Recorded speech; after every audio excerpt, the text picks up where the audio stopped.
Roberto Bolanos is a Costa Rican trial attorney. He has litigated in promoting the right to peace, achieving constitutional recognition in 2008. Prior to that, he successfully went to the Supreme Court to force his country to withdraw the support given the coalition for the invasion of Iraq, to literally pull itself from the coalition of the willing because he was able to prove it happened on lies. He is now one of the participants in the UN Human Rights Council for the Declaration of the Right to Peace. I bring you Roberto Bolanos. Hi, good morning, everybody. Thanks for the invitation and the opportunity. I've been invited to refer to the United States government decision to form a coalition to illegally invade Iraq on the base of the case I took against the Costa Rican government for supporting the coalition. As a result of this case, the Supreme Court of Costa Rica declared the support void for the reasons I will expose, and ordered the Costa Rican government to withdraw from the coalition of the willing, and ordered the Costa Rican Ministry of Foreign Affairs to withdraw any support to this illegal war. Now, even though the case relates to the participation of Costa Rica within the coalition of the willing, it is also true that the legal grounds for the court to reach their decision were based on instruments of international law. This means that if these international instruments of law apply both to the United States and to Costa Rica, the conclusion should be exactly the same, as we are not referring here to domestic legislation, but to international law.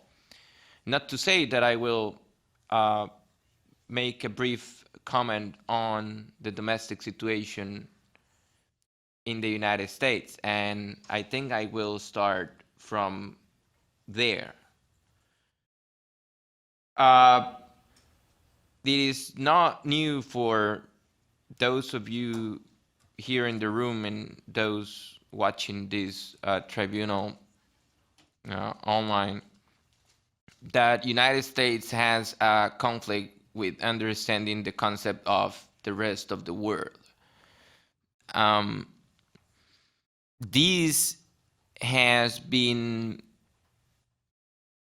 shown by the United States Supreme Court in a grueling ruling where the Supreme Justices of this country decided that international instruments are not binding to every single state of the Union, but they are binding to the federal government, which is, to be honest, the dumbest thing I have heard in my life. And these are supposed to be very good justices with high degrees of education in Ivy League universities, and it seems they learn nothing. If you're part of a union, you're part of the union, and you accept the delegated functions that have been given to the federal government. Now, if you don't like the rules of what the federal government is doing, then you can just secede or support California in becoming an independent nation. But as long as you are a state part of the union, you are subject to the decisions of the federal government. So having said this, and having stated that the federal government is bound by international law, and the invasion on Iraq was promoted by the federal government and not by every single state, we need to understand and I can state clearly that the decision of the federal government to invade Iraq is subject to international legal control, even at a domestic scale, as it happened in Costa Rica. Now, why do I say this? Well, because, as I mentioned earlier, it was international law arguments which beefed up the body of the ruling in the Costa Rica Supreme Court. There were basically three reasons why the Supreme Court declared the support to the coalition of the willing unconstitutional. The first one, that doesn't apply to the United States, is that Costa Rica is a neutral country. And if you're neutral, well, you cannot support any of the parties in the conflict. That's very clear. So that reason doesn't apply here because it's evident that the United States is not a neutral country.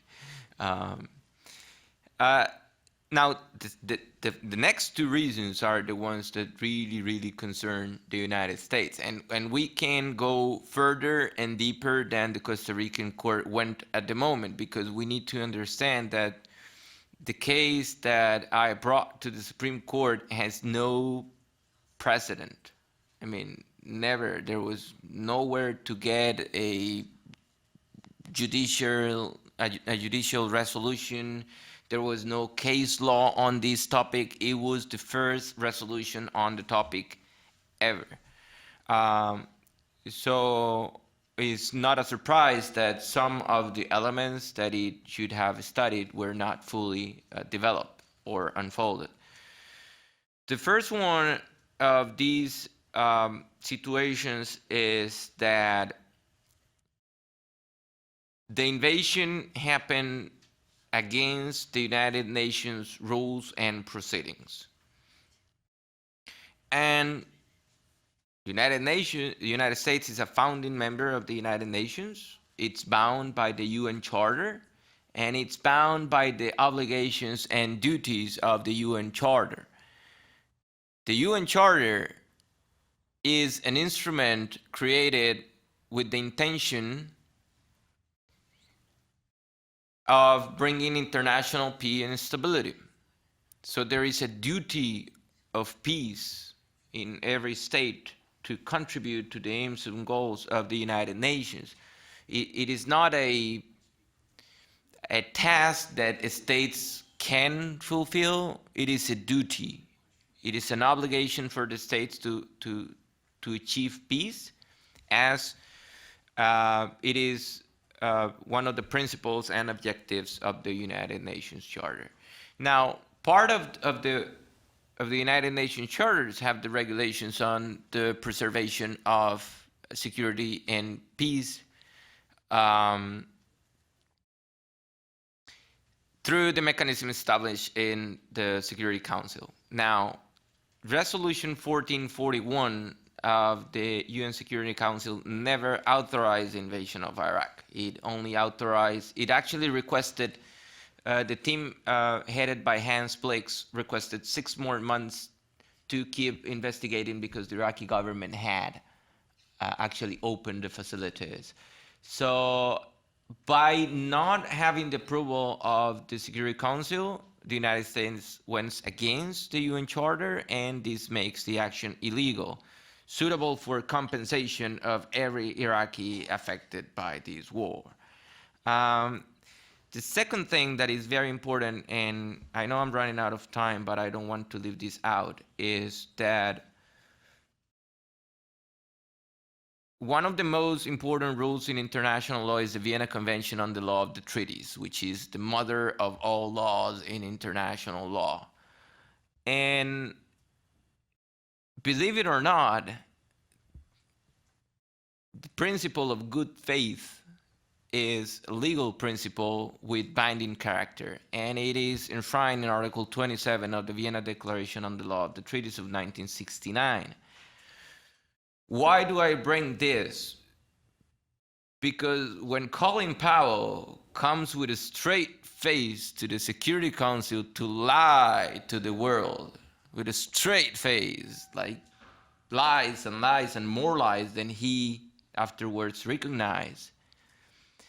I don't know your standards, but as it comes to me, there is no good faith in line with a straight face to the UN Security Council and to the word in order to legitimize a war that was not authorized, that was not legal, and that in any case, it concerned to the UN Security Council and not by individual states to attack.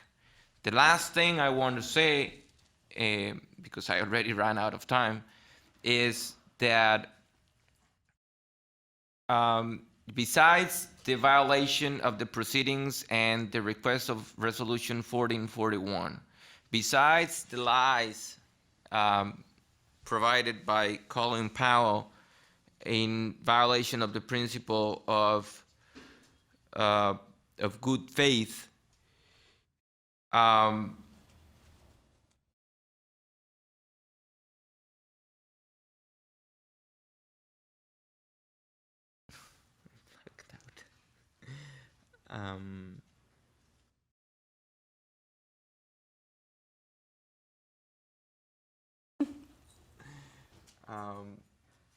that I forgot this.